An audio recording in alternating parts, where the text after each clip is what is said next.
সুমি সেই ছোট্ট থেকেই একই রকম বোকামি করেই চলেছে। এখন সুমি 13। ওর বন্ধুদের যে বুদ্ধি আছে ওর তার এক কণাও নেই। দিনরাত বোকা বোকা কাজ কথা আর কাণ্ড করে বসে। ওর এই বোকামির খেসারত বাড়ির সকলকে দিতে হয়। ওর ঠাম্মি জেঠিমা সবাই খুব সাবধানে কথা বলে, মানে আগে দেখে নেয় ধারে কাছে সুমি আছে কিনা। সুমির সামনে কোনো কথা বলার উপায় নেই।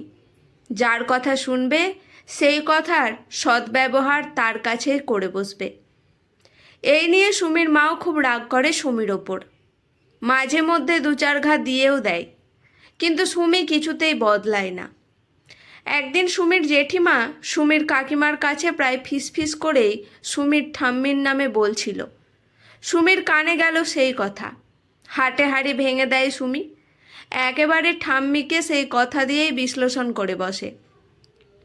ওর মুখে এমন কথা শুনে উনি বুঝে যান এটা এই বাচ্চা মেয়ের কথা হতেই পারে না। তাই সুমিকে মিষ্টি লোভ দেখিয়ে কথাটা কার কাছ থেকে শুনেছে জানতে চান। সুমি সবে বলতে আরম্ভ করেছে, জেঠিমাই তো কাকিমাকে বলছিল এই বুড়ির লোভ দিন দিন বাড়ছে। এই বয়সে এসেও 5 তরকারি না হলে চলে না। এই গরমে এত রান্না করা যায়? কবে যে এই বুড়ি আমাদের মুক্তি দেবে তা কে জানে। আরও কিছু বলতে যাচ্ছিল, সুমির জেঠিমা এসে আলতো করে ওর কানটা মুলে দিয়ে মুখটা চেপে ধরে মিষ্টি সুরে বলে, সুমি মা আমার, তুই এখানে? তোর মা যে তোকে খুঁজে খুঁজে সারা হচ্ছে, যা তাড়াতাড়ি। সেদিন সুমি প্রায় সব কথাটাই বলে ফেলেছিল, বাকিটুকু না শুনলেও সুমির ঠামি বুঝতে পারেন সব। সেদিন সুমির ঠামি রাগ করে ঘরের দরজা লাগিয়ে রাখেন আর সারাবেলা কিচ্ছুটি মুখে তোলেননি। শেষে সুমি গিয়ে ঠামিকে ডেকে ডেকে দরজা খুলিয়ে ওনার পাশে বসে যখন বলে, ঠামি তুমি খাওনি কেন? আজকে তোমার একাদশী? এই তো দাদুন বলছিল তোর ঠামি মনে হয় একাদশী ব্রত পালন করছে। তা বেশ, আমি মরার আগে থেকেই শুরু করে অভ্যাস করছে মনে হয়। সুমির কথা শুনে উনি ঘর থেকে বেরিয়ে সোজা সুমির দাদুনের সাথে ঝগড়া করতে চলে যান। ভুলে যান বড় বউয়ের কথাগুলো। এমনই হলো সুমি। ওর সরল সাদাসিধা মনের জন্য এই বাড়ির সবাইকে অনেক ভুগতে হয়। যদিও বা সবাই ওকে এড়িয়ে চলে, তবুও যদি কারোর কোনো কথা শুনে ফেলে তাহলে পাখি পড়া করে অকেসে বোঝায় সেই কথা যেন না বলে। কিন্তু সুমি সেই কথাটা বলেই ফেলে অবচেতন মনে। এই সুমির দাদা দিদিরা যখন স্কুলে যায় তখন 3 বছরের সুমিও খুব কান্নাকাটি করে স্কুলে যাওয়ার জন্য। তখন সুমির দাদুন বলেন, দাও না বৌমা ওকে স্কুলে ভর্তি করে। মনে মনে বলেন, এখন স্কুলে যাওয়ার জন্য কাঁদছো, পরে তো স্কুলে না যাওয়ার জন্য কাঁদবে। শ্বশুরের কথা শুনে সুমিকে স্কুলে ভর্তি করে দেওয়া হয়। আবার যে সেই স্কুল নয়, তখনকার দিনে সদ্য গজিয়ে ওঠা এক ইংলিশ মিডিয়াম স্কুলে। সবে স্কুলে ভর্তি হয়েছে, স্কুলে গিয়েও সুমি বিভিন্ন কাণ্ড কারখানা করে বসে। প্রথম দিন স্কুলে খুব উৎসাহ নিয়েই সুমি যায়। দেখে টিচাররা ইংলিশে কথা বলছেন, ও তো মাথা মুন্ডু কিছুই বুঝতে পারছে না। যদিও বা ওর মা ওকে অনেক ইংলিশ শিখিয়েছে, কিন্তু সুমি সব ভুলে মেরে দিয়েছে। টিচারদের কথাগুলো কেমন যেন লাগে, কিছু বুঝতেই পারে না। সুমি দেখে ওর পাশে বসা এক বন্ধু কি একটা বলে বাইরে গেল, আবার ফিরেও এলো।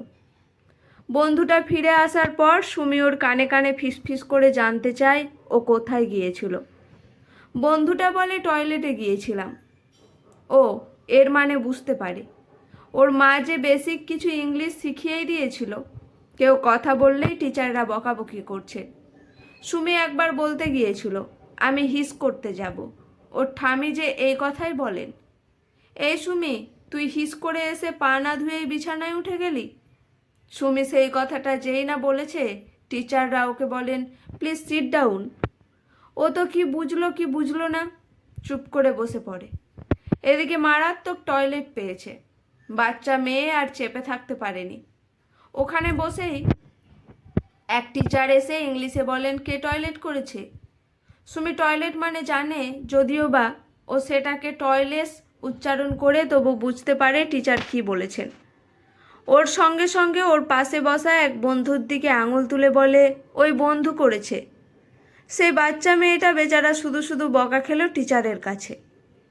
সুমি বাড়িতে এসে ওর এক জেঠতুতো দিদিকে বলে, জানিস ছোটদি ভাই, তোর যদি টয়লেট পাই তুই একদম কলঘরে কষ্ট করে যাবি না, ওখানে বসেই করে দিবি, আর পাশে বসা বন্ধুর নামে দোষ দিয়ে দিবি। ওর কথা শুনে ছোটদি ভাই তো হেসে অস্থির।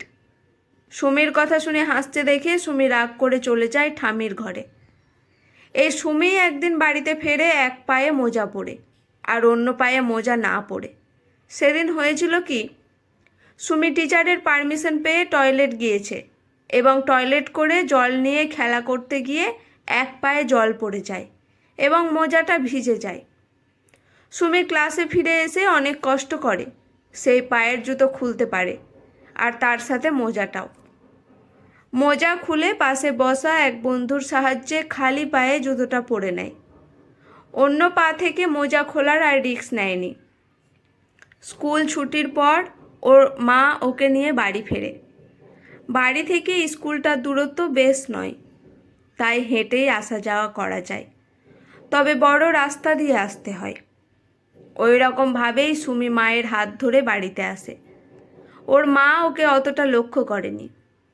বাড়িতে ফেরার পর ওর ঠামি প্রথম লক্ষ্য করেন ওর এক পায়ে মোজা আছে আর অন্য পায়ে নেই। সেইটা দেখেই উনি সুমির মায়ের ওপর রাগ করে বলেন, এ কেমন ধারা কাজ তোমার সেজো বৌমা? আমার দিদি ভাইয়ের এক পায়ে মোজা পরিয়েছ আর অন্য পায়ে। পরে জানা যায় সুমির কীর্তির কথা। এমনই হলো সুমির কাজকর্ম। এই সুমি যখন আরও একটু বড় হয় তখন তাকে ইংলিশ মিডিয়াম ছাড়িয়ে বাংলা স্কুলে ভর্তি করা হয়। এখন সুমি খুব বুদ্ধি ধরে অবশ্য, এ কথাও নিজে বলে, তবে বুদ্ধির ধরনের উদাহরণ দেখলেই বোঝা যাবে ওর বুদ্ধির দৌড় কতটা। ক্লাস 8-এ পড়ে সুমি। স্কুলের পড়া মাকে দেখিয়ে দেয়, তবে বাড়িতে একজন পড়াতে আসে। সুমি তাকে রুমু দিদি বলেই ডাকে। রুমু দিদি ওকে অঙ্ক করায় আর বিজ্ঞান পড়ায়। রুমু খুবই ভালো মেয়ে। অনেকেই ওর কাছে পড়ে এবং তারা অঙ্ক আর বিজ্ঞানে বেশ ভালোই নম্বর পায়, একমাত্র সুমি ছাড়া। সুমিকে নিয়ে রুমু নাজেহাল, তবু হাল ছাড়ে না, কেবল অঙ্ক করায়। সম্পাদ্য উপপাদ্য বুঝিয়ে বুঝিয়ে ক্লান্ত হয়ে যায়, তবু ওর পিছনে পড়েই থাকে। কারণ কাকিমা মানে সুমির মাকে যে কথা দিয়েছে, সুমিকে এই দুই বিষয়ে পাস করিয়েই ছাড়বে।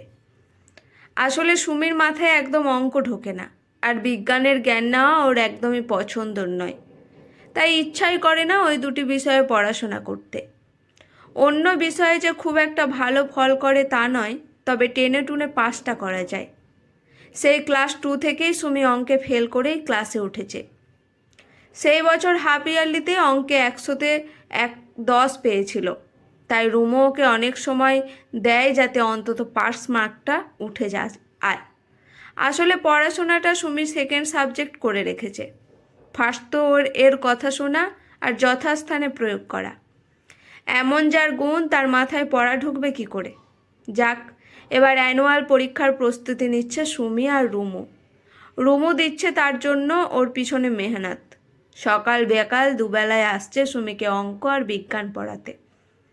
সুমির ইচ্ছা না থাকলেও পড়তে বসে। রুমু অঙ্ক বোঝায় আর সুমি হাই তোলে, চোখ কচলায়। ঘুমে চোখ বন্ধ হয়ে আসে সুমির। সুমির মা দেখতে পেলে দুম করে পিঠে দেয় এক কিল। এভাবেই চলছে সুমির পরীক্ষার প্রস্তুতি। এবারে ওকে সায়েন্স গ্রুপে পাস করতেই হবে। যথাসময়ে পরীক্ষা এসে যায়। একে একে বাংলা, ইংলিশ, ইতিহাস, ভূগোল সব পরীক্ষা শেষ। প্রতিটা পরীক্ষার প্রশ্নপত্র দেখে মাথা ঘুরতে থাকে। চোখের সামনে জ্যামিতি আর বীজগণিতের সাংকেতিক চিহ্নগুলো ঘুরপাক খেতে থাকে। ওর কাছে সবই অজানা লাগে। নিজেকে সামলে নিয়ে মনে করে কিছু কিছু প্রশ্নের উত্তর লেখে। কিছু ছেড়ে আসা চলবে, মা যে বলে দিয়েছে, কিচ্ছু না জানলেও বানিয়ে লিখবি, কিচ্ছু ছেড়ে আসবি না। বাংলায় রচনা এসেছে বর্ষাকাল, বনভোজন আর বিজ্ঞান অভিশাপ না আশীর্বাদ। সুমি বাংলা লেখা আরম্ভ করে। লেখা প্রায় শেষ, শুধু রচনা লেখা বাকি। ওর বরাবরই রচনা লেখাতে খুব ভয়।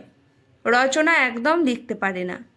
অন্যবার তবু রচনা জানা আসে, এবার একদম অজানা এসেছে। এর মধ্যে বর্ষাকাল রচনাটা একটু সহজ মনে হয় সুমির। সুমি লেখে, বর্ষাকালে আমি বেড়াতে যাই, বেড়াতে গিয়ে বিরিয়ানি খাই। আমি বিরিয়ানি খেতে খুব ভালোবাসি। আমার মেজদি ভাইও বিরিয়ানি খেতে ভালোবাসে। আমার ভাই আমার থেকে বিরিয়ানি নিয়ে খেয়ে নেয়, তখন আমি খুব কাঁদি। আমার মা এসে ভাইকে বকে দেয় আর আমাকেও বকে দেয়। বর্ষাকালে আমরা পিকনিকে যাই। আমার ঠামি খিচুড়ি রান্না করে আর আমরা সবাই আলু ভাজা ডিম ভাজা দিয়ে খিচুড়ি খাই। বর্ষাকাল এলে আমার খুব ভালো লাগে। এরপর আসে অঙ্ক পরীক্ষা। অঙ্কের প্রশ্নপত্র দেখে তো মাথা ঘুরে পড়ে যাওয়ার উপক্রম হয়। এটা অবশ্য প্রতিবারই হয়। আস্তে আস্তে নিজেকে সামলে নিয়ে প্রশ্নপত্র উল্টে দেখতে থাকে। দুটো অঙ্ক পারবে মনে হচ্ছে, আর বাকিগুলো যা হোক করে পাটিগণিত আর বীজগণিতের পার্টটা শেষ করে শেষে জ্যামিতি ধরে।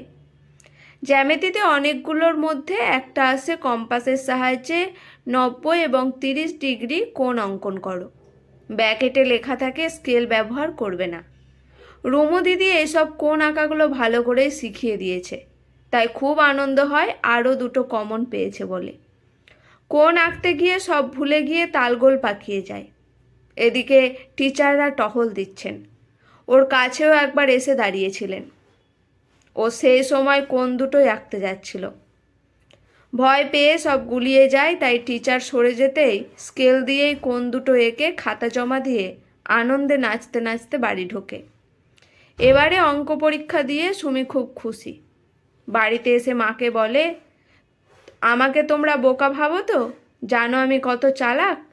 টিচার টহল দিচ্ছিলেন, যেই সরে গেছেন আমি অমনি তাড়াতাড়ি করে স্কেল দিয়ে দুটো কোণ এঁকে নিয়েছি। ওর কথা শুনে ওর মা ওর গালে চটাস করে একটা থাপ্পড় মেরে বলেন, বোকা কোথাকার, এবারে যদি পাস করতে না পারিস তাহলে পড়াশোনা ছাড়িয়ে দিয়ে বাড়িতে কাজ করাবো। সুমি মনে মনে বলে, সেটা তো খুবই সহজ কাজ। যথারীতি খাতা বেরিয়েছে। বাংলার টিচাররা দেখে লিখেছেন, তোমার কথা কে জানতে চেয়েছে, তবে এবারে সব বিষয়ে টেনে টুনে হলেও পাস করে ক্লাসে উঠেছ সুমি। রুমু দিদির খুব আনন্দ সুমির জন্য। সুমি যেন বিশ্বজয় করেছে। বাড়িতে ছোটোখাটো একটা খাওয়া দাওয়ার ব্যবস্থা করা হয়। সুমির ঠামি নিজে দাঁড়িয়ে থেকে রুমুকে মাংস ভাত খাইয়েছেন। মনে হচ্ছে সুমি এবার পড়াশোনা করতে আগ্রহী হবে। আজকের গল্পটি এখানেই সমাপ্ত।